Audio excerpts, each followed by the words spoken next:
Good afternoon, everyone. So this afternoon, I'm going to try to give you an overview of what we call prebiotic chemistry in the solar system. So it's not going to go into much details about the organic chemistry. We had a lot of insight this morning with adipose, but I'm going to focus more on how we, what is the rationale behind the look for life in the solar system. And one of these, on the path we are following is, of course, following the water, where there has been liquid water, and where we can look for organic material, how we can look for organic material, and of course, where we can find the two combined, and we will see that it's possible, it's reasonable to look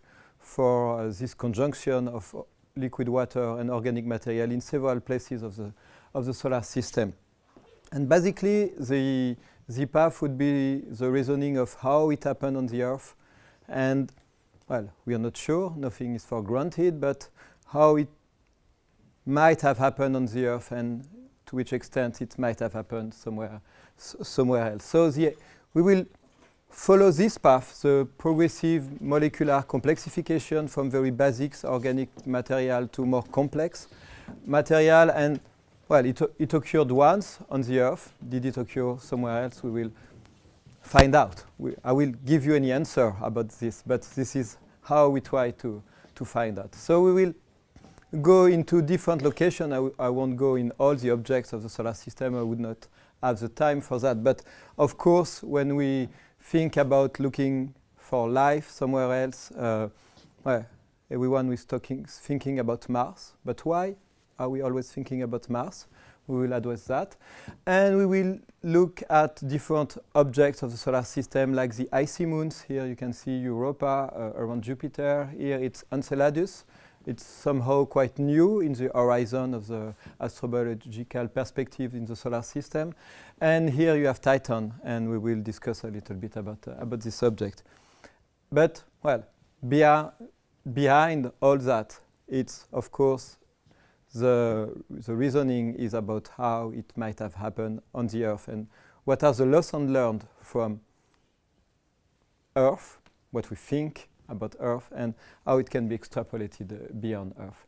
And it's not the old story, because you have to take into account other objects, what we call the small bodies of the solar system. And here you can see the nucleus of comet 67P Gerasimenko. And we will spend some time discussing about those objects, because they have some importance, not because we think there is life on those objects. Nobody ever found life in meteorites, but there are organic molecules, and it's interesting to think about that. Okay, life beyond Earth. If you look at the media, sometimes it looks like the question has already been settled. It was December 2014. I'll talk a little bit about that later this afternoon, but methane has been detected in the close vicinity of the Curiosity rover at the Martian surface. And well, methane detection, it was the first. It's extremely interesting, but the way it's been presented in the media, not in the papers, in the science paper, but in the media, the way it's been advertised is methane on Mars. Does it mean Curiosity rover has found life? Here, it was on the Guardian website. Scientific America. NASA rover find mysteries, methane emissions on Mars. Is there life on Mars? The answer may be blowing in the wind. So when you think about organic, it's methane. It's just methane. The direct connection would be life. And we will try to address this question. More recently, last year in September, there was finally some interpretation from some structures that appear at the surface of Mars. There are many of them, those called recurring slope lineae.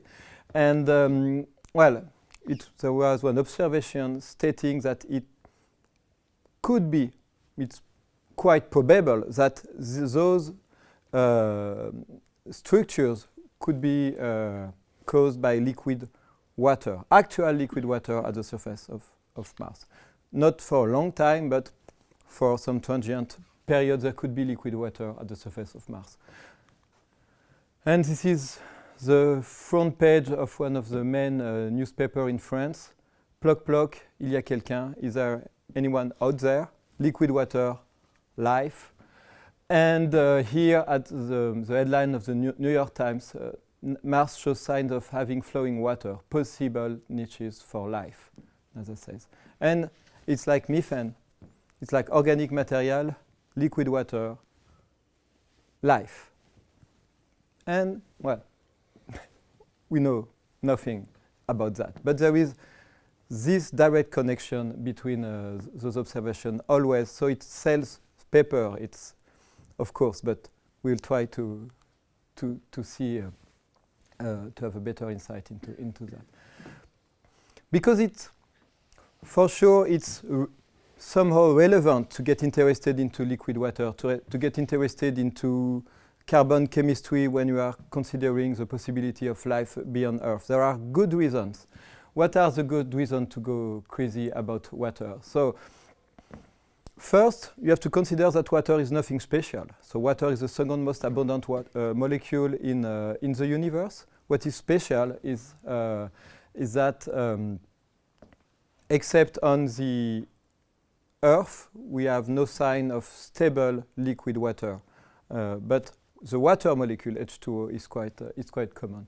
The water molecule has a lot of really peculiar properties that are not one by one extremely originals, but one by one you can find them in different kind of solvents, and they are all combined in water. So some colleagues, some chemists call it like a molecular matchmaker. It makes a lot of organic reactions happen. Some reactions which are possible in some solvent and not in another solvent, they are all possible in water to some extent. So that's one of the specificity of water. That makes it quite interesting. So it's not observed in the liquid phase beyond Earth. And so far, nobody has ever proved that liquid water equals life. That's an idea, but that's something that has to be confirmed. And then you get to the question about carbon. Why carbon? Why are we getting so excited about carbon? So first, it's based on actual observation. When you observed, we've heard about the interstellar medium. We'll see a little bit more about the composition of chondrites. Well, if you let the chemistry happen, there's a lot of possibilities that can naturally occur in various astrophysical environments with carbon. And you can get to some advanced complexity level, but when we talk about complexity, we'll see it a little bit later. It's not necessarily something that is relevant for life, but at least it's, when you say complex, sometimes it's only complex to analyze, but it's high molecular weight, and it's there. There's a large diversity of carbon in various astrophysical environments. But like water, it has never been proven that if you find carbon somewhere, you find life. And the name organic chemistry, the chemistry of carbon, is somehow misleading, because organic, you can think about organism, and that's why, well, if you look at the cover of most of the organic chemistry textbook, it's always confusing, because you will find trees, you will find butterflies, you will find flowers, always things to make it, because sometimes organic chemistry, it can certainly they think people won't buy their book because it's organic chemistry and it might be boring or complicated, but well, if you are studying that, you have to buy the book. But they think you will pick the one with the nice butterfly and not this one where it's only about molecule. But this is somehow the representation, the concept behind organic chemistry. Sometimes it's always linked, and the word and the representations are always linked to life. And it may have nothing to do with life. And for most of the time, in all those textbooks, it has nothing to do to life. It's plain, regular, standard organic chemistry. Okay. But well, that's that's the topic of this lecture. Let's get crazy anyway, and let's consider in the solar system the organic chemistry, where you find it, how far it can go, where you can expect to have liquid water, or you find traces of past liquid water, and try to solve this equation. But it's not an equation; it's more an axiom. And what is an axiom? An axiom is defined as a statement that is so evident or so well established that it is accepted without controversy or questions. And the axiom is that if you find liquid water plus organic matter, then you would find life. And that is what is driving a lot of discussion, a lot of papers, a lot of science. But well, you have to rely on something. The something you have to rely on is life on Earth. And you don't know if you have to add some kind of energy, what kind of energy, if you need some surface interaction, and what kind of surface interaction, if you need some sequence in the advance in complexity to get from those two elements to life. We know it worked on Earth. If it works every time, we will find life on Mars for sure. We'll see about that. If it works 1 out of 10, there's no way we find it in the solar system. But 1 out of 10, it means there's life everywhere in the universe. So this is something we need to think about. And then we'll get to the main outlines of this talk. So I will talk about small bodies as a reservoir of organic material, because if you know that you can bring some organic material anywhere in the solar system by impact, you can say, okay, maybe organic matter is not a big deal. You have those reservoirs of organic matter, and you can spread it in various environments. And then we will go on Mars. And I think that when I'm done with small bodies on Mars, it will be about time to get to the conclusion. But if I have time, I will talk a little bit more about Europa and Enceladus and Titan, and then we'll get to the conclusion. So, small bodies. We've heard already about that. You've seen some of them 2 days ago. Estimation, it's rough estimation, are that to date there's about 10 tons of meteorites falling on Earth every year, and about 10,000 tons of micrometeorites. So you don't see them. It's not as nice to see on display, but as an amount of material, it's order of magnitude more. And among those meteorites, not all of them are interesting for astrobiology.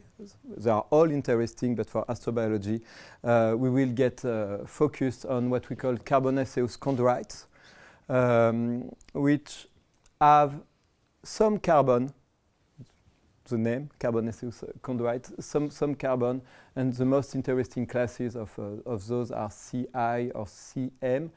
And well, in those meteorites, you can find up to 3, 4, 5% of carbon in mass in the meteorite. So that's not much, but that's some carbon that has been preserved in the meteorite that falls on the Earth with the meteorite. And you can analyze it in the laboratory, and one of the most famous carbonaceous chondrite is the Murchison meteorite. And since the mid-late 70s, we know that there is a lot of organic material inside them, and more than 75 amino acids have been identified. It's not much, but well, it's there, 10 to 100 ppm in mass, and among them, 8 are proteogenic amino acids, which means that they are part of the amino acid used in life. I'll come back a little bit later, but it's the fact that you find more amino acids than the one used for life shows that it's not a terrestrial contamination.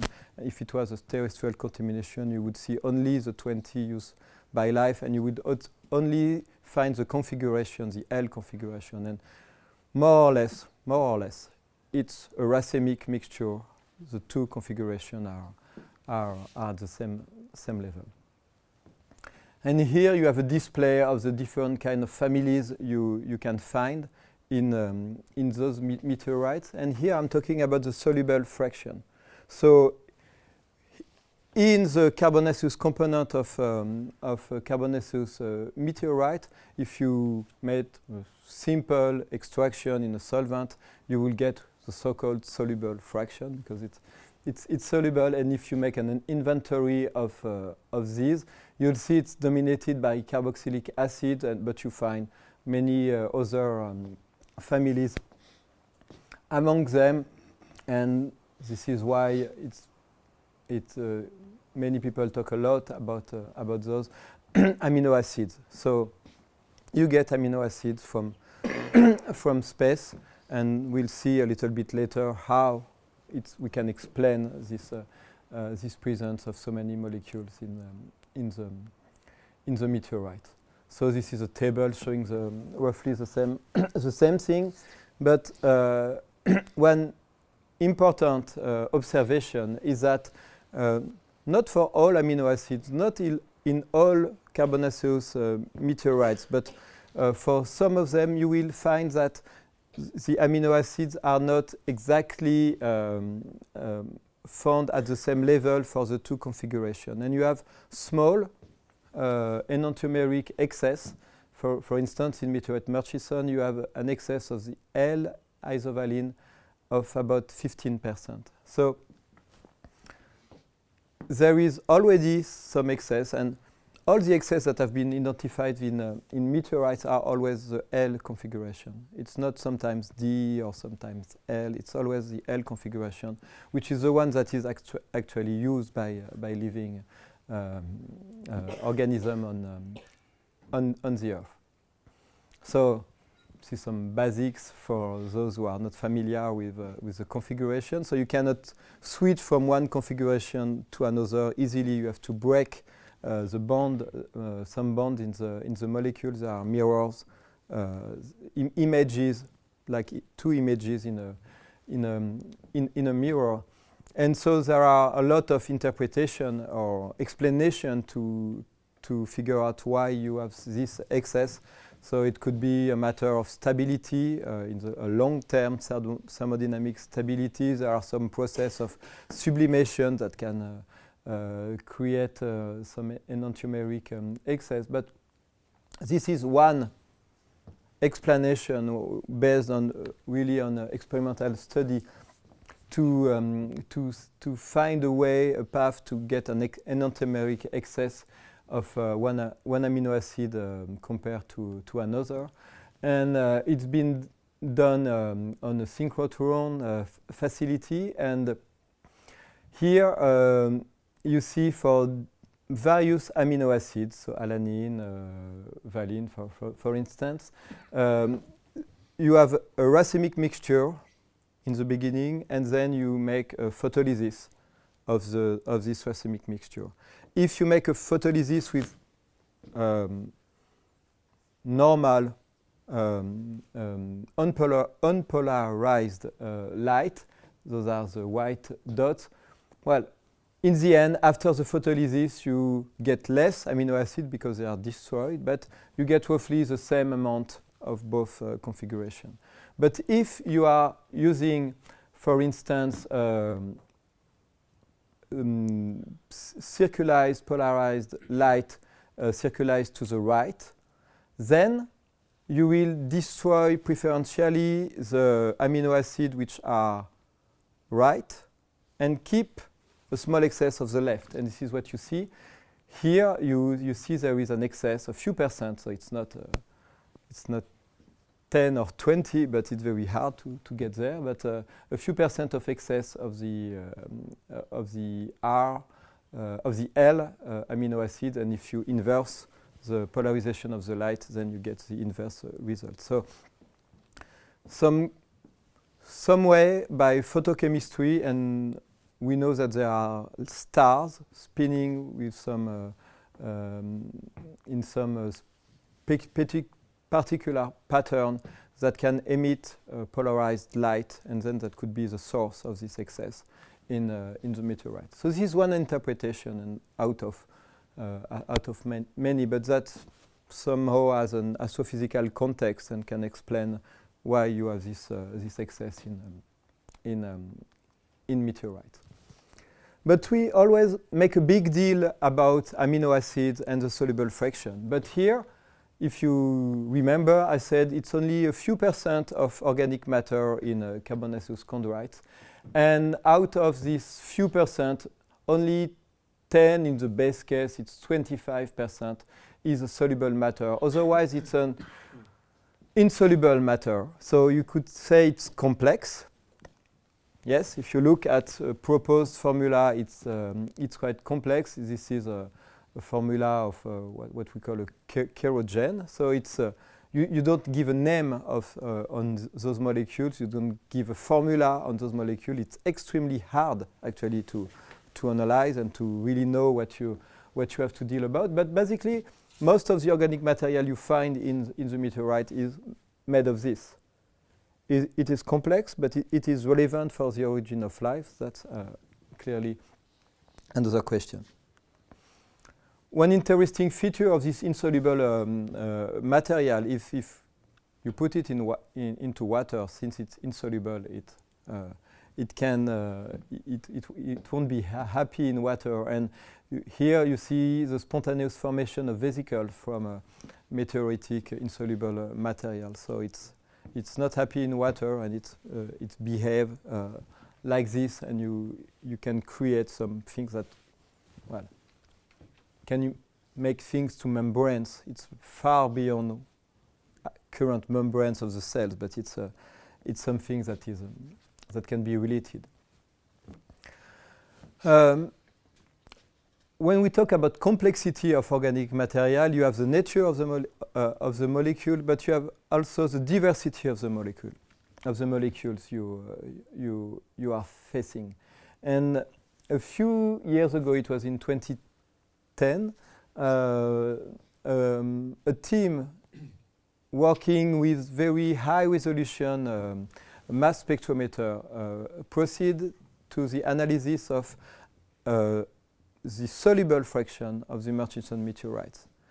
And their conclusion is that they find tens of thousands of different molecular composition. And probably because in mass spectroscopy you have a formula, C5, N2, O6, H20, I say something randomly, and out of this formula you can imagine 10, 100, thousands of different kind of molecular arrangement configuration. So mass spectrometers give you a formula, but it doesn't give you the molecules. And thanks to a wonderful property of atoms, with high resolution mass spectrometry, you can really differentiate a lot of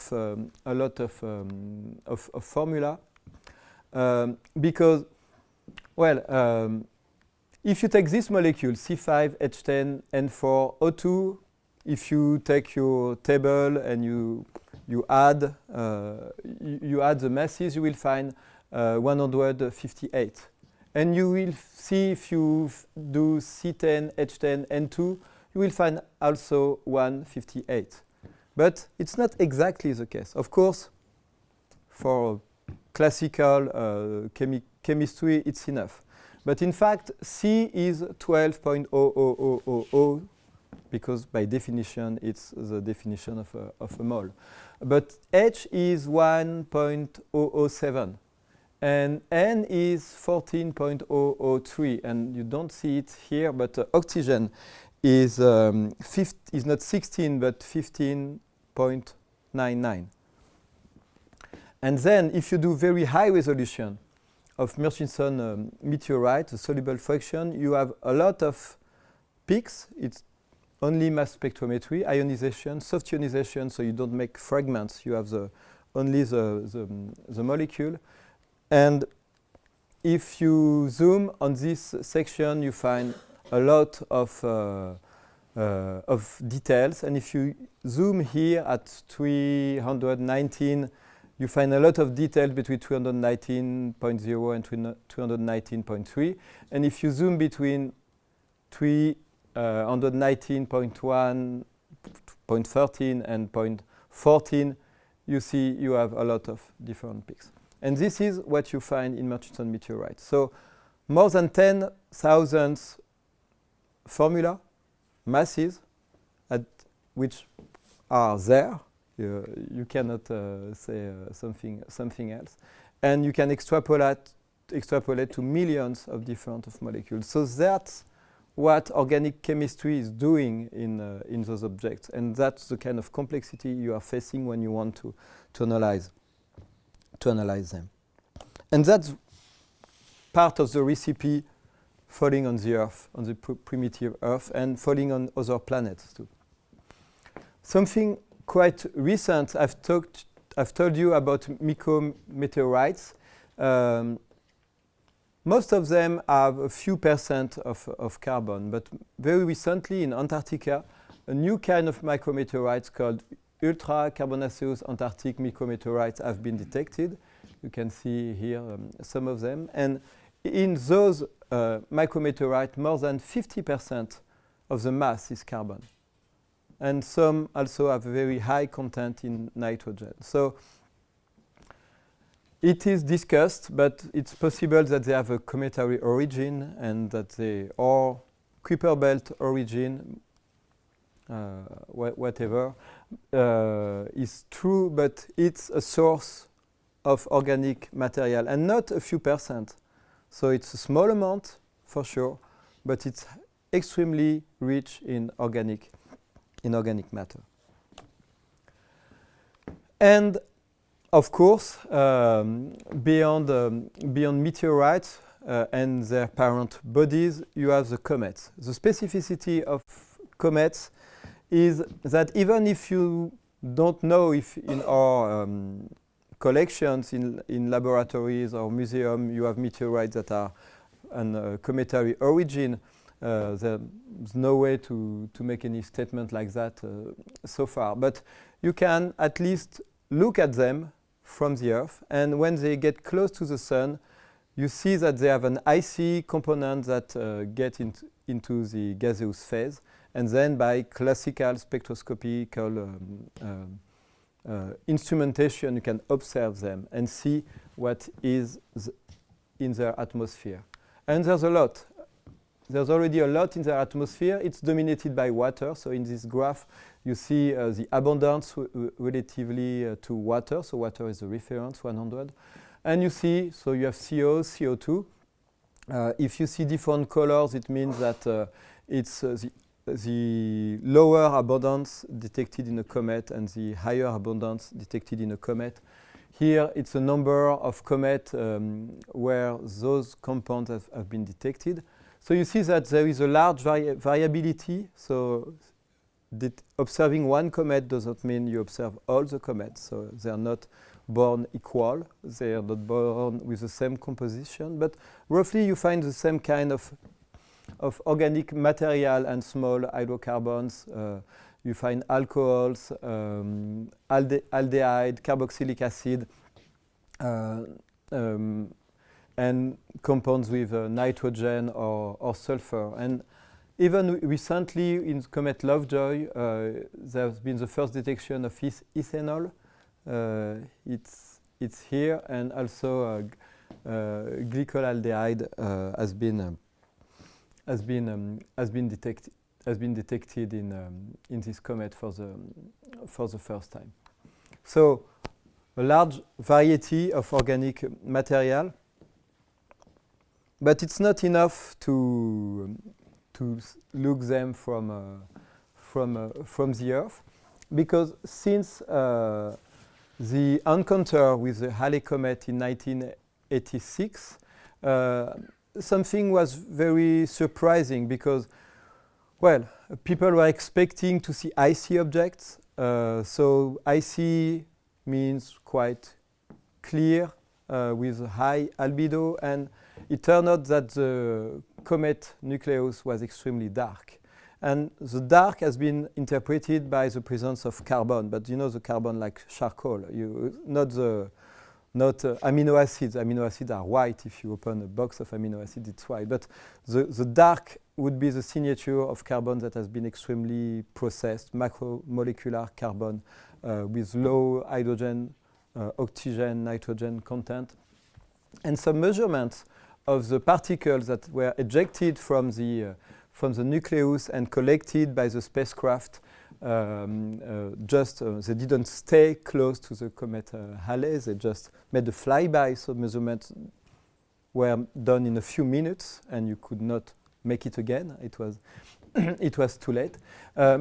Here you find the sum of a few mass spectra that have been measured by the instrument Puma on board of one of a Soviet spacecraft called Vega 1. And, well, you see it's low resolution, but there's a lot of material. And it's been interpreted at that time by the fragmentation of a mixture of complex organic material. So the ionization was made by impact. So it was 60 kilometers per second. So you had your particles. It was hitting a silver target, and it was entirely destroyed, ionized. And well, it's hard to figure out what is there. But it means that there is some carbon, and there is some carbon more complex and more refractory with higher molecular weight than those that are free to go in the gaseous phase and that you can see from the Earth. And to back those observations, to try to interpret those observations, it's possible to run experiments in the laboratory, to make simulations of the chemistry of interstellar or cometary ice. And the idea is to do what Stanley Miller did in the 50s, simulating the Earth environment. You simulate the cometary environment. And to do so, you have to go to very low temperature. So you proceed roughly at between 10 and 20 kelvins. And then you have a substrate where you deposit a mixture of gas dominated by water. So here in this example, you see there is water, methane, ammonia, CO, and then it freezes instantaneously and it makes an icy mixture. And then you simulate an energetic deposition. You can either make thermal cycling or you make a proton irradiation, a UV photolysis. Here you can see it's a UV photolysis. And well, if nothing happens when you're done with your day at the laboratory, you switch off the cryocooler, and then the ices would sublimate and nothing would remain at room temperature, because you proceed under vacuum. But that's not what's happening. When you do that, you keep something, some kind of material, organic material on the substrate, which is actually the product of what has reacted between the ice you deposited in the beginning and the energy you brought to them. So that's what Mayo Greenberg called the yellow stuff at the end of the 70s. And this is a beautiful picture of this yellow stuff taken in Orsay a few years ago. So it's a lot of organic material, and it's very hard also to analyze. And well, depending on your starting material, depending on the tool you are using for the analysis, you can find a lot of different organics. But this is, well, it's not complete, but you see the kind of organic material you find in those experiments. And of course, if you care about astrobiology, you will see, hey, look, amino acids. So we'll see about that and discuss about that. Because usually when you get the amino acids, it's not directly. You have to get your material, you have to proceed to make some procedure, and maybe the amino acids are synthesized during this procedure. But it's very interesting because somehow,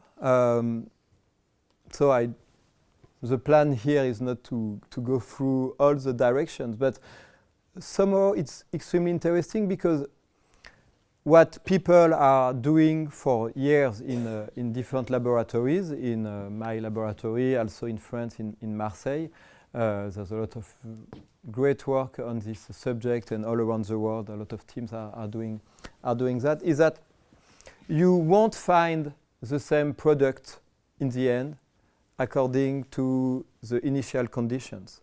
So the idea is that we are trying to figure out what kind of chemistry can occur in what kind of condition, and according to what we observe in comets or in meteorites, we can try to link it back to original condition, original composition, the kind of energy that was deposited. And here you see this is formaldehyde.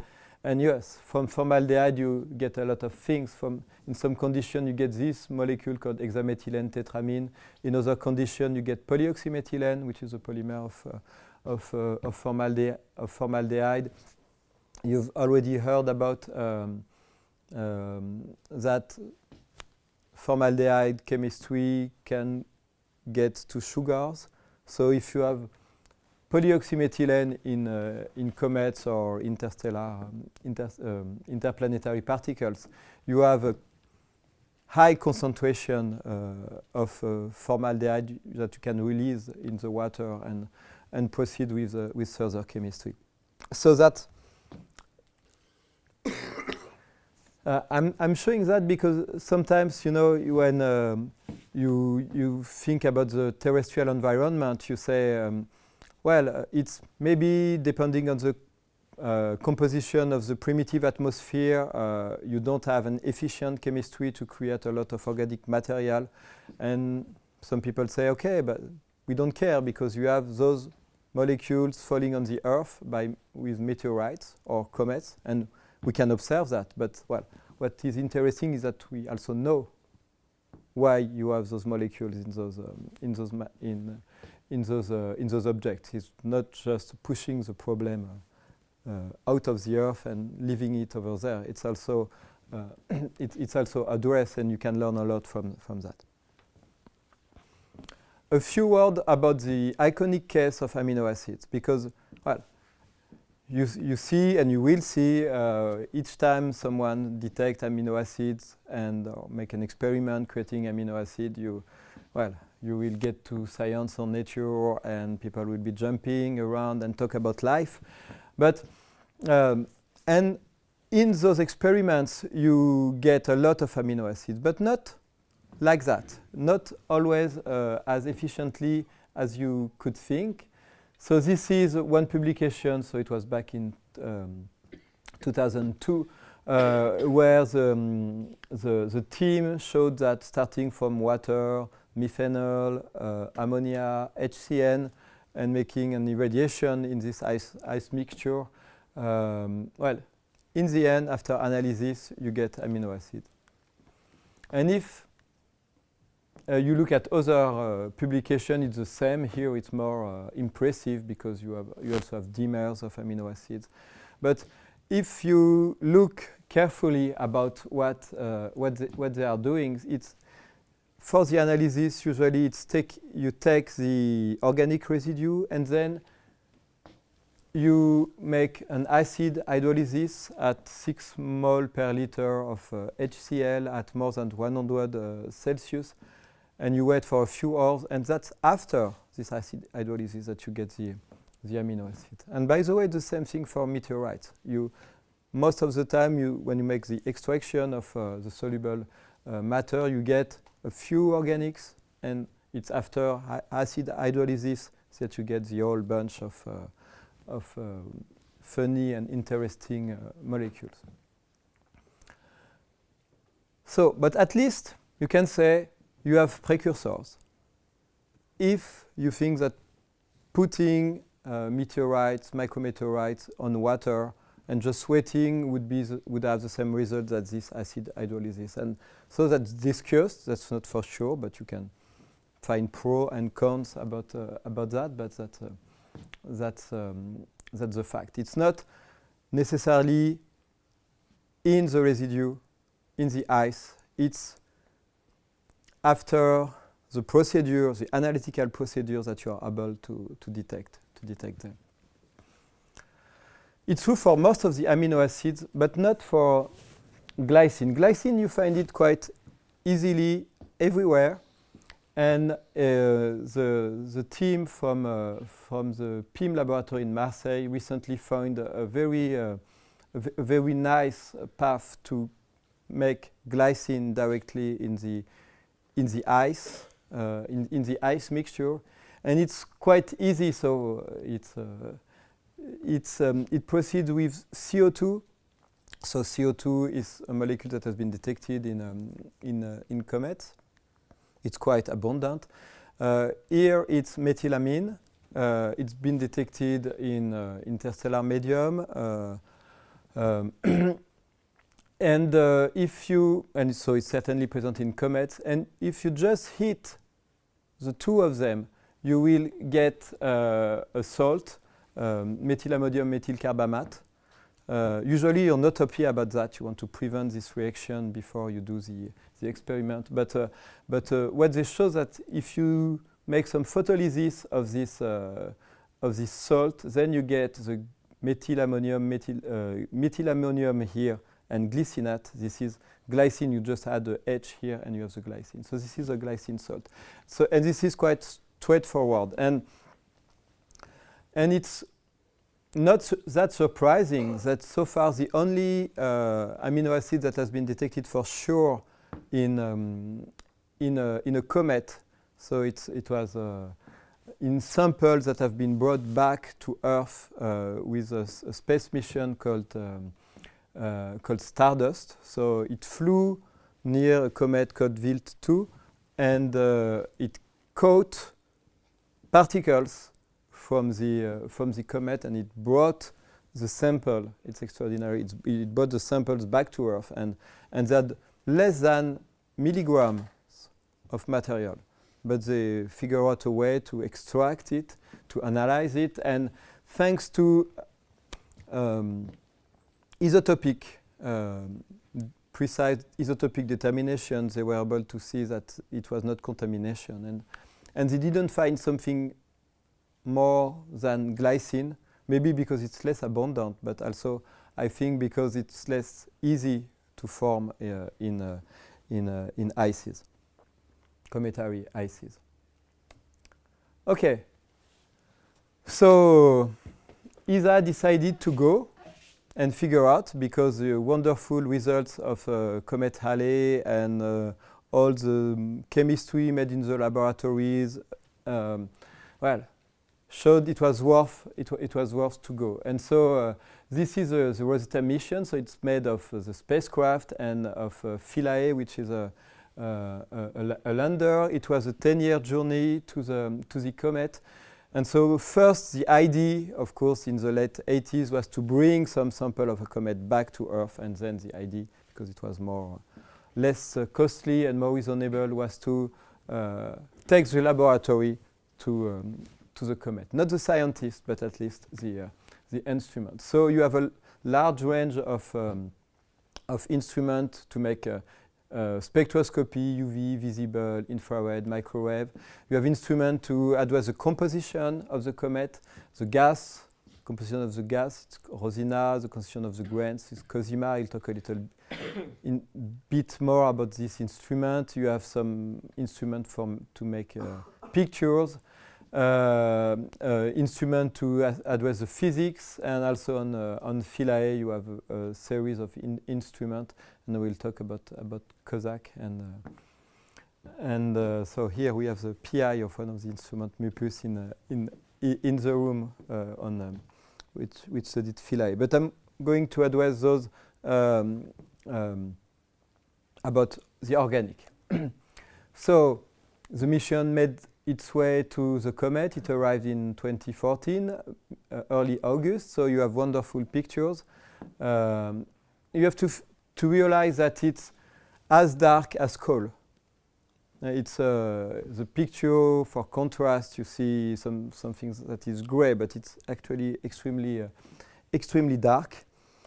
And well, we have a lot of pictures, but well, if you see a picture, you don't see what is the stuff that makes the nucleus, and you have to figure out what it's made of.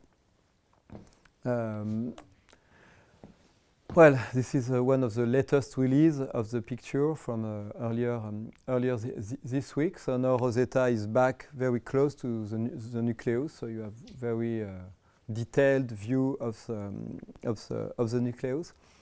But well, for the chemistry, for the composition, you have to send instruments that are actually the analogous of what you are doing in the laboratory to address the chemical composition of any sample. So one instrument that has been selected is the instrument called COSAC, cometary sampling and composition, and it was on Philae, so it was meant to work on Philae, and it's a GCMS, gas chromatograph, and mass spectrometer. So there is a series of 8 chromatographic columns, 8 because, well, you go to an unknown place, you're not sure of what you are expecting, but well, if you are doing some chromatography, you know that before you do an analysis, you have to pick which column you are going to use. Some are good for small weight gases, some are better for other and higher masses, some are good for some functions and not for others. So, well, it's been a selection of 8 different columns. And, well, the idea that was to be able to detect this whole series of compounds, which was built from what we see in the interstellar medium, which is expected to be found also in comets, and what is found also when you do the kind of experiment I've told you about just before. And so you can do that with only one GC column. You need a complex configuration. And well, Philae made it. As you know, it didn't last as expected, but at least it lasted a few days. And 2 instruments made measurements of the organic matter at the surface, Ptolemy and COSAC. And this is what COSAC saw. It's a pity, but the GC didn't work. Why didn't it work? It didn't work because it was when the drill to sample the surface of the comet went down, a few hours before the battery went out of energy. Well, it turned out that the Philae configuration compared to the surface was not good, and it didn't reach the surface. So there is no GC analysis. But by chance, when Philae touched down the surface, it was a sequence was already stored in the memory of Philae, and all the instruments were able to work during this sequence. And COSAC had just what we call a sniffing mode. So you get the gas directly into the mass spectrometer. So you don't make the separation by chromatography, but just direct into the mass spectrometer. And so this is mass spectra between 0 and 100 Dalton. So October the 16th, it's before, so it's a kind of background. November 14, it's a few hours before it was off, and you see nothing. And November 12, it's a few minutes after the touchdown. And actually, during that time, Philae was flying over the surface of the nucleus. But the sniff mode was activated because it was stored in the memory of Philae. And it seems that some particles during the touchdown were lifted from the surface and find their way into the instrument, and then they were heated by the instrument itself and release some gas. And this is what was measured. Well, you can always say it's a pity we don't have more, but this is what you have, and this is what you deal with. You're not in the laboratory saying, okay, I can do it again. You have one measurement, and you have to interpret it. And this is what they did. And somehow they proposed one interpretation. The resolution is not enough to have an exact attribution. But if you mix those molecules, you can find them here. It's better. If you mix those molecules in the Kozak mass spectrometer, you will find this.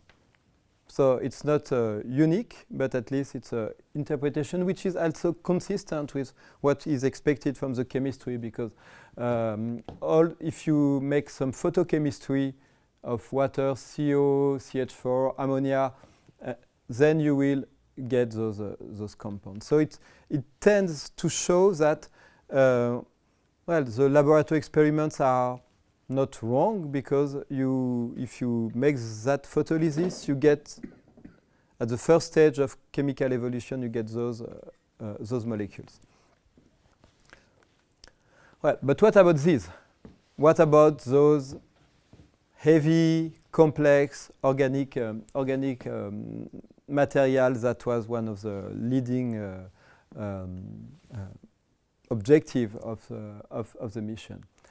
Well, this question was meant to be answered by this instrument called COSIMA. So I'm working on this team. It's really a wonderful instrument. I didn't build it, so I have nothing to do. I'm not saying that for me. The people who built this instrument made a job extremely wonderful. Some people are from Germany, Austria, Finland, and in France, Orsay, IAS, and NPC2E in Orléans contributed to the building of this instrument. And it's like a toolbox where you can take some target, you expose it to the cometary environment, and if you catch some particles, you will see that you caught some particles because you have a camera that take picture of the particle, and then if you have particle, you take the coordinates, and here you have a TOF SIM, so a time of flight, secondary ion mass spectrometer that will send indium ions at the surface of the particle, and then you will eject the top surface composition of the particle. Well, and we were thinking before that maybe we wouldn't see any particle because they would be so tiny that, the microscope would not be enough for seeing them. And we can also measure their composition. So what is obvious is the mineral composition. Here you see in red it's on the particle, in black it's off the particle, and you see sodium, magnesium, so it's working perfectly. For the organic, it's more complicated because SIMS is instrumentation that is extremely sensitive to the surface of what you are analyzing. And it's analyzing one or two layers at the surface.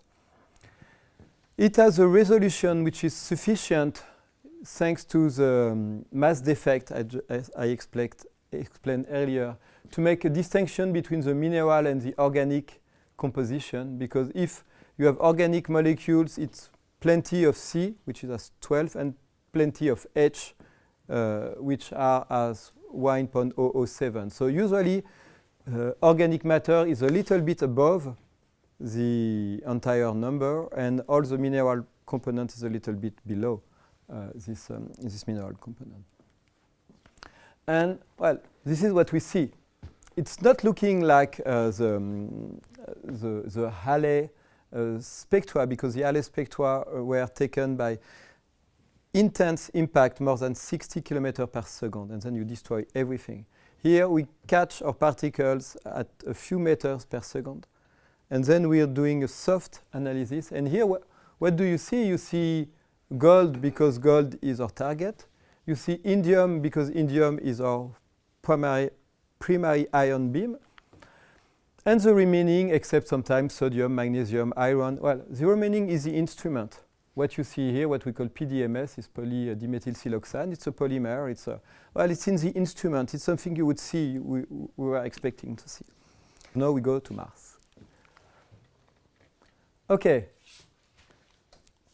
So the search for life on Mars is a long story, and it's linked, as I said previously, to water.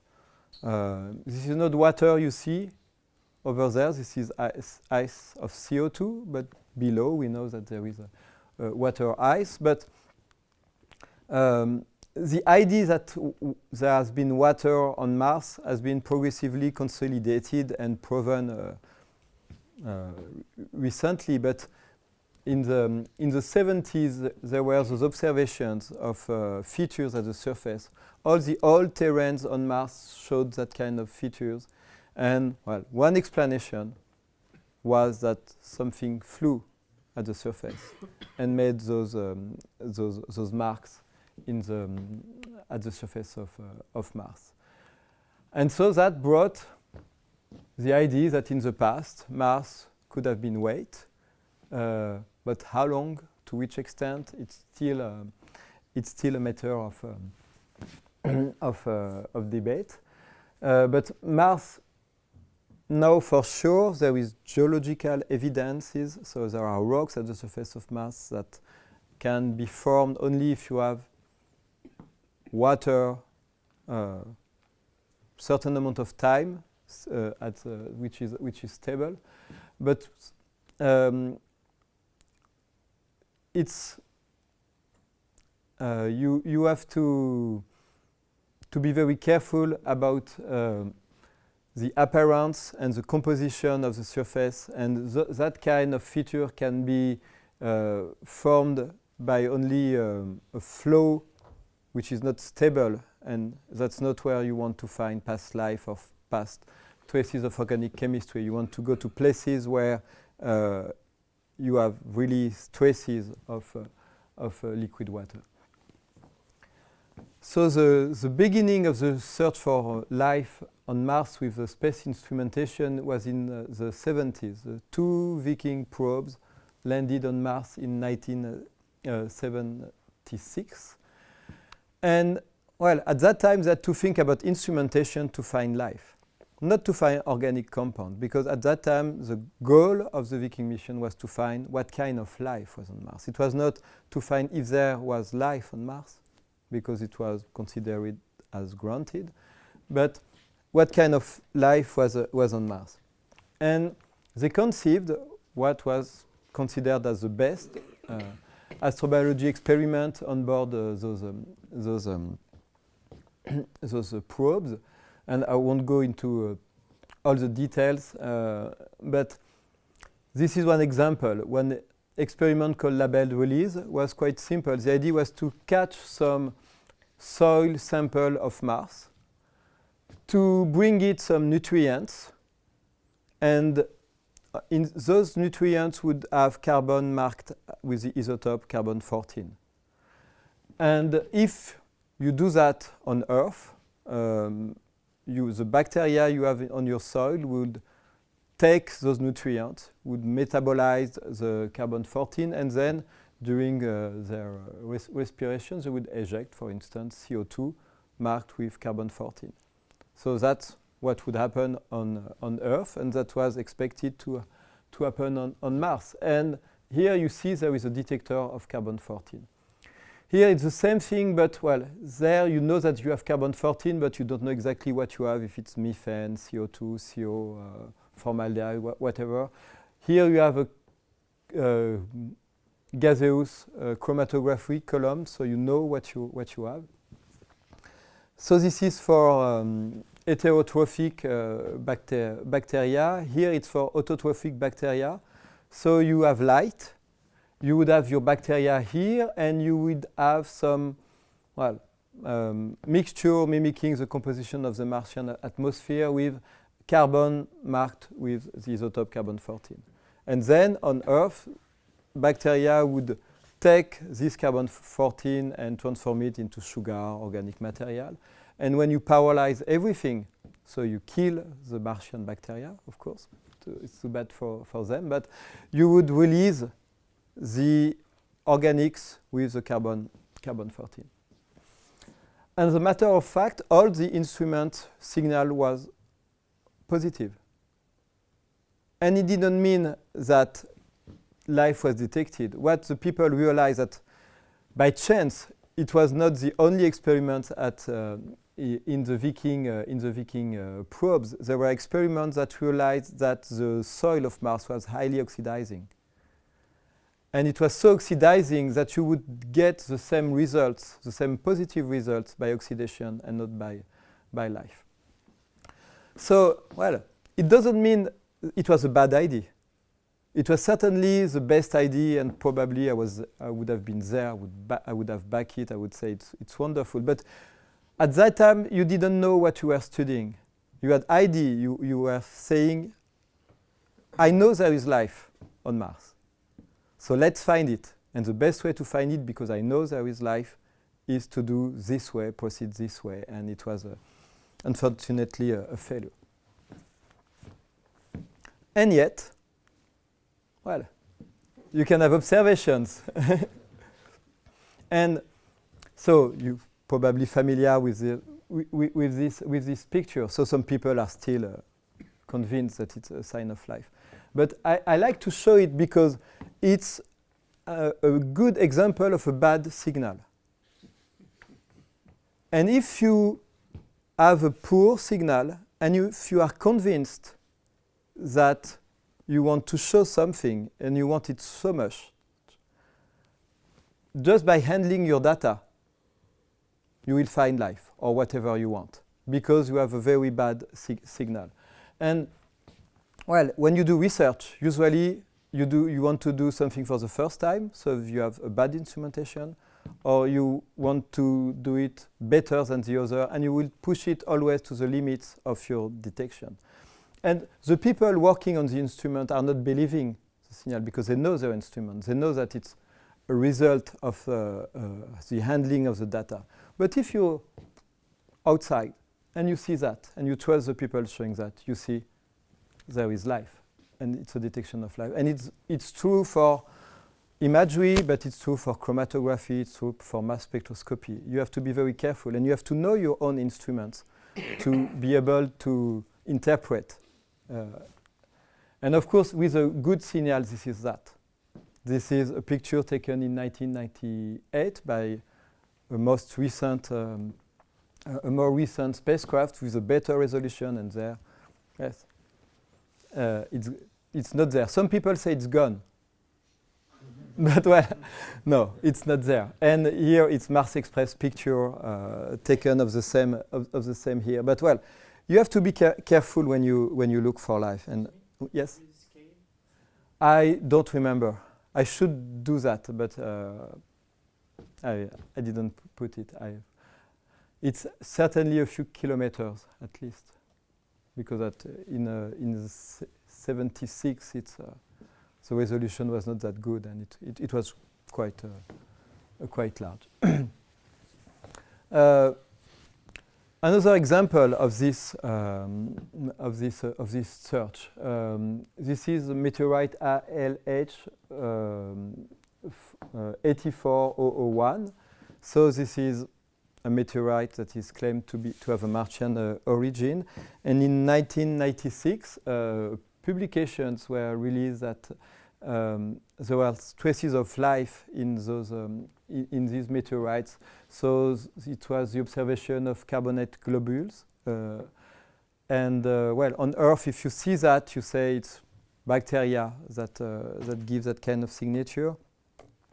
There were also some observations of filaments that were interpreted as fossils of bacteria. And for the authors of the studies, the strongest argument was that you had some magnetite crystals that were aligned as it does on Earth with bacteria. And it asks a question: what would be the smoking gun? What would be the proof? And you will hear about Frances tomorrow, that it's extremely difficult to know and on Earth when life arises and to really discriminate what is a fossil and what is not a fossil. This is quite complicated, and it will be complicated on Mars. There's no reason it won't be complicated on Mars. And a few years after this publication, this team of authors shows that the same kind of features could be explained by processes that have nothing to do with life. So it's still going on. It's less controversial right now. And my feeling is that maybe in, I don't know, 10, 100 years, 1,000 years, if someday we know for sure there has been life on Mars, maybe we will go back there and say, okay, magnetite, life. But it's not at this stage to prove and demonstrate there has been life on Mars. It's not sufficient, because you find always a way to explain it without life. Okay, now the philosophy of Mars exploration has changed. You will always hear on the press about life and things like that, but the objective of the Curiosity rover is to assess the habitability. Not if Mars is inhabited, but its habitability. Habitability means if you have a place where you had at the same time for a long period liquid water, if you had chemicals that are found that were mixed with this liquid water, and if you have some kind of source of energy that was available. So the site has been discussed. It's been selected after a long process, and it's the Gale crater here. And well, because there are traces of liquid water at the surface, and on the hill of the Gale crater you find clays, sulfates. All of them have been observed from the orbit, and so the goal of Curiosity is to go there. It's still not there. It's still approaching, but not yet. But some detection have been made. One at the end of 2014 was detection of methane. So methane on Mars is a long story. There have been tentative detection, we call tentative detection from the Earth, that are highly controversial. So one of the goals of Curiosity was to see if there is methane. And actually, it detected the green line here at the bottom are measurements with very high sensitivity. You see the error bars, the two error bars here are very small. And it detects that there is a background level of methane of about 1 ppb, a little bit below 1 ppb. And it's consistent with, well, flux of organics from meteorites. It was what is expected. But twice, and here you have larger error bars. It's not exactly the same analytical mode, but you have larger error bars, and you see you reach higher abundances, and it falls. The question is,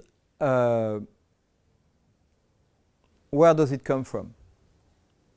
So you have the paper discusses this, and when you see the release and how it's explained and the outreach out of that, you have the methane. You have methane which is stored at the subsurface, and how you get the methane. You have two possibilities. You have serpentinization, reaction between water and olivine, and microbes.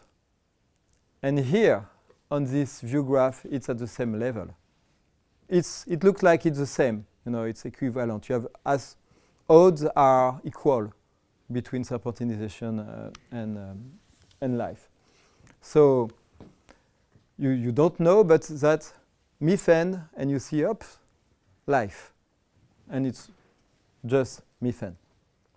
Here I skip that, but you find the proper reactions to get the methane serpentinization. So you create hydrogen from olivine, and then you can get through some Fischer-Tropsch process. You can get the methane.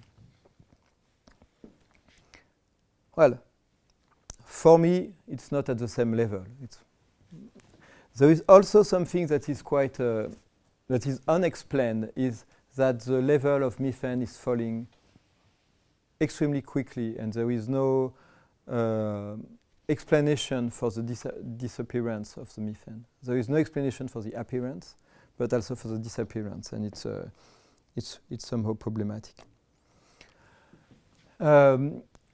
Curiosity was built to be more or less a chemical laboratory, and the search for organic molecule is extremely complicated. Why? Because I told you that since the 70s we know that the environment is extremely oxidizing, but just when the launch was in 2012, and they had to build the instrument a few years before, and the concept of the instrument was decided at the beginning of the year 2000. But in 2008, 2009, if you remember, there was a lander at the pole of Mars called Phoenix.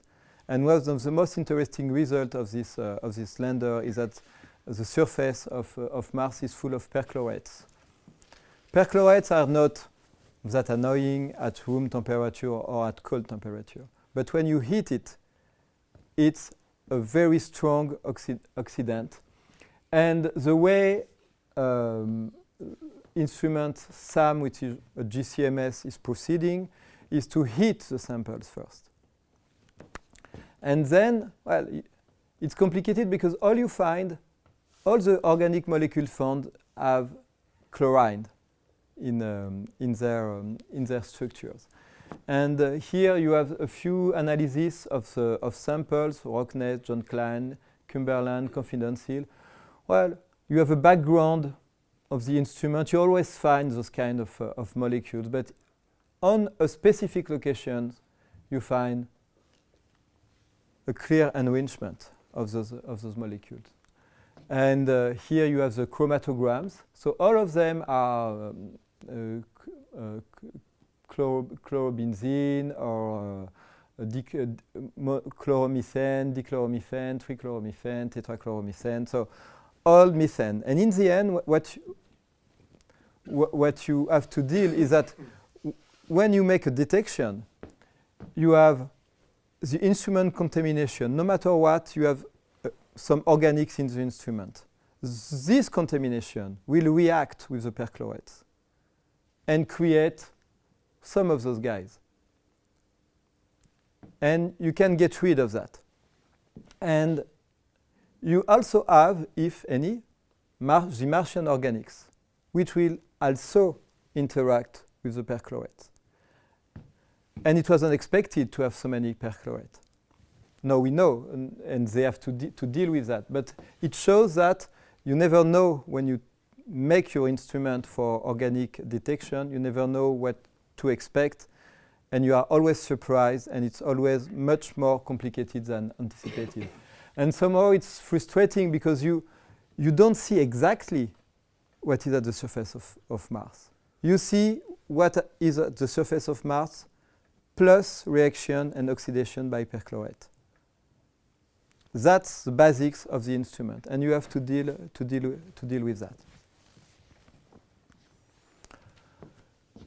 And it shows that, yes, when you make exploration, and especially for organic chemistry, you don't have the instrument that will answer all your questions. And, well, probably I'll go bringing the samples back are probably the best way, because then you have the sample, you have one instrument, you see, oh, it's not the good one, I will change.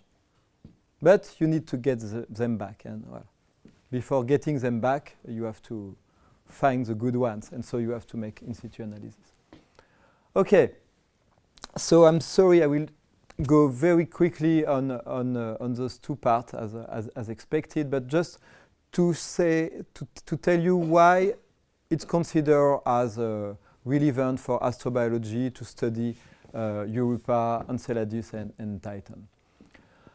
So Europa, at the surface, it's ice. It's, well, most of the moons around the giant planets are dominated by ice at the surface. And now we have clear evidences that below a few kilometers of ices, you would have liquid water. So it's derived from observation, for instance, how the satellite is rotating on itself, is rotating around Jupiter, for instance. And on the phase diagram of water, if you enhance the pressure in some condition, you will find water again. And that's the case. That would be the case on Europa. Europa is somehow a small moon, 3,000 kilometers in diameter. And in this configuration, you can expect to have ice, roughly 10, 20 kilometers thick, water, liquid water, and then the rocks. For the larger satellites, either Ganymede, Callisto, or Titan around Saturn, if you have liquid water, the satellites are so big, roughly 5,000 kilometers in diameter, that no matter what, you look at the phase diagram of water, you will reach pressures that are so high that you will again find ices. So if you have liquid water, it will be ice, liquid, ice. So that's entirely different in configuration. And so if you look at illustration to dream, because, well, we are not at this stage for the exploration, but there's a lot of smart things that are in this illustration, because, well, you have the ice, you have the liquid, and here you have the rocks. And you have the rocks, and you have vents, you have energy, and, well, you cannot think that you have organic chemistry in the atmosphere on those objects for the organic part. Well, you can have meteorites, comets falling at the surface, but they are not slowed down by the atmosphere, so the impact is at high velocity, and then you have to imagine some exchange between the surface and the liquid. It's not impossible, but it's a lot of barriers to get through. But, well, here you can imagine some chemistry that occur on the Earth. You have hydrothermal vents on the Earth, and those environments are considered as quite interesting for organic chemistry because, well, you have reduced gas circulating in those environments. You have mineral surface, and you can imagine that you have some Fischer-Tropsch-like chemistry occurring, and you can increase the molecular complexity on those environments. It's good, but also you have to face very high temperature, and some of the complex molecules that are required for life cannot tolerate that. If you do simulations of those environments in the laboratory, like Miller did for the atmosphere, like we do for the ices, if you do the same kind of simulation, you will also find some amino acids here, alanine, glycine. So, well, anyway, reduced environment, liquid water, you will get amino acids in the end. So that's why people consider as interesting to go there. At least it's relevant, it's pertinent to say, okay, you have liquid water, you can consider that somehow there is a source of organic chemistry. So, well, at least for the sake of exploration, because those words are clearly fascinating, you can go there, and, well, it makes sense to figure out how far the chemistry and chemical evolution went. It's approximately the same thing for Enceladus, a tiny moon of Saturn, which was quite surprising, which was surprisingly active, because here you see a picture taken by the Cassini spacecraft, and you have plumes made of ice, but some organics also have been detected in the ice, and the interpretation is that you could have some liquid pocket, or even recent modeling says that it could be also a global ocean, and it's also a place where you would have liquid water and organic material at the same place.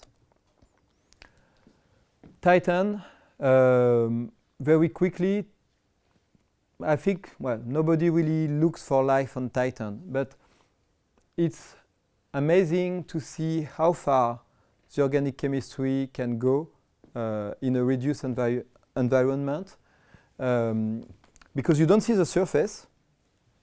No way to see through those A's. And Those A's are the result of the chemistry between nitrogen and methane. And, well, this is a simplistic model of the chemistry inside this atmosphere, but you will get larger and larger and larger molecules, and in the end you will get some oligomers and some solid particles. And so this is really a laboratoire an organic chemistry laboratoire at the scale of the whole moon, and you don't have any artifact of the walls of your instrumentation in the laboratory, and you can see how far the chemistry can go without liquid water, because you lack liquid water at the surface. So those are some pictures of the surface. This is some radar picture of the surface, saying that there is liquid, but it's not water. It's methane, ethane, some hydrocarbons that are present in the liquid phase. And well, maybe if you add some if, people say that you have the organic source at the surface thanks to the atmosphere, and if you have some exchanges between the ice layer, and here you proceed like in Ganymede and Callisto, you have ice, liquid, and again ice, you can get the organics in contact with liquid water. But I think it's very speculative, and as I wrote here, it's not a frozen Earth. It's nothing to do with a frozen Earth. You hear a lot that Titan might look like a frozen Earth, but it's not the same atmospheric composition. It's not the same internal structure. So be careful about that.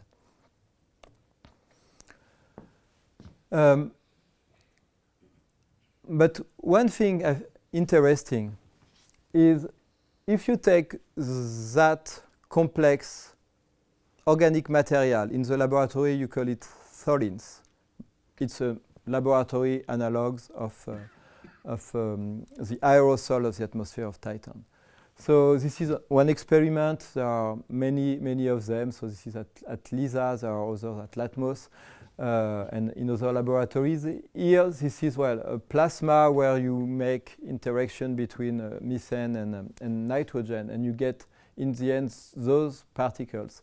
And if you make an acid hydrolysis of this organic residue, but in the end you will find amino acids. So there is some bypass between some simple linear complexation of material to get from the small compounds such as nitrogen and methane towards amino acids. You reach first this very heterogeneous and macromolecular material, and then in liquid water it might release amino acids, nucleobases also, it's been detected. So, some concluding remarks. So I've talked a lot about amino acids because, I know that when you have amino acids you don't have life, but it's somehow always some iconic molecules that, and the reason why people are so attracted by amino acids goes back to Miller experiment. But when you have amino acids, you are far from being to life. But beyond those nice prebiotic, so-called prebiotic molecules, what you find in space, or when you are simulating atmospheres, is some kind of brownish macromolecular material. You don't really know how to analyze it, but it's there. It's the case for the Miller experiment. It's the case for the Greenberg simulation, and you have the yellow stuff. It's the case for insoluble organic matter in the meteorites, and the focus is always on the amino acids, on the nucleobases, but most of the time, 80%, 90% of what you get is there in this refractory part. Here you have HCN polymers. So this is Clifford Matthews. He worked a lot on this polymer. And when you have HCN, you can have, of course, adenine, like Juan Horo showed. But most of the time, you get this macromolecular material. And Clifford Matthews shows that, maybe instead of going from HCN to the pentamer of HCN, which is adenine, you can have some other ways from HCN polymers, and those HCN polymers by hydrolysis would release adenine. So it's not necessarily linear. Here you can see the adenine. It's not necessarily a linear process, but the natural astrophysical organic chemistry most of the time lead to that kind of very, I say complex, not in the same sense of Adipros mentioned complexity this morning. I say complex because it's hard to analyze. But somehow it's like tar, it's like kerogen, it's like charcoal, it's carbon, but it's extremely complex to analyze. And some way, maybe you can figure out some pathways that could get through that because that's what you have in abundance. Maybe not, but that's something you have to, we have to consider. And you have a lot of examples of that kind of material. So maybe the prebiotic soap was a soap of macromolecule, or you don't need all that, or you don't have to care about the macromolecular material in comets because some recent work. So I'm sorry because I didn't have the place to put the two of them. This scheme is wonderful, but it takes place. But it's a work also by John Sutherland, you heard about this morning. But here, only with HCN, formaldehyde, H2S, some catalyst, you get everything you want. Well, it's not life, but you get all the prebiotic molecules, you get the amino acids, you get the nucleotides, you get small peptides, you get molecules that can, in the end, get to vesicles. So that's something we have to think about. But you need the HCN, you need the H2S, you need the formaldehyde, you need the catalyst, and well, it's already in the comets because you have all of that. So maybe the focus should not be always on the what we call the most complex, but simple can be complex. So I get to my conclusion. So I think, yes, now we are at a time after Viking in the 70s. Now we are at a time where we have the tools and the means and maybe the will in the end to really assess the potential of life in the solar system beyond Earth.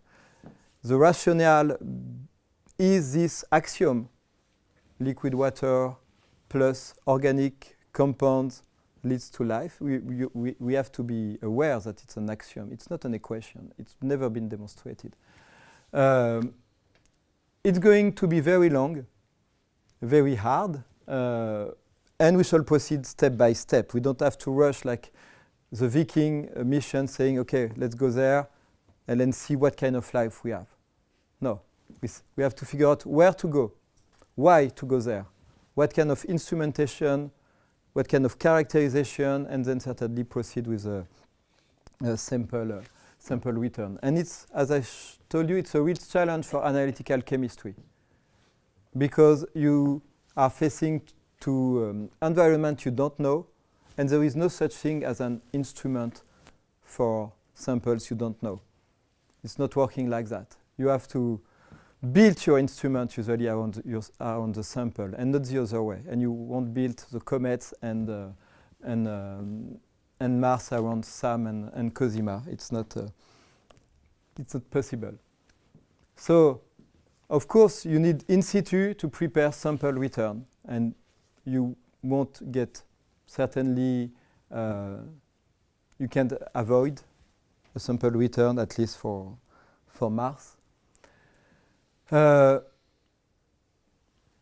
We will be really ready to understand the theories about the origin of life when we find another case of life, because as we heard this morning, if we ever succeed in doing that, if we don't find another trace of life, we will stay with theories about the origin of life. But of course, if we find past life on Mars, extant life on Mars, so why not? Yes, we will look about what kind of amino acids they use, what kind of nucleotides they use, if they use nucleotide, but that would open the door to a new area of astrobiology. And yes, we have to keep our feet on the ground, even on Mars. Thank you.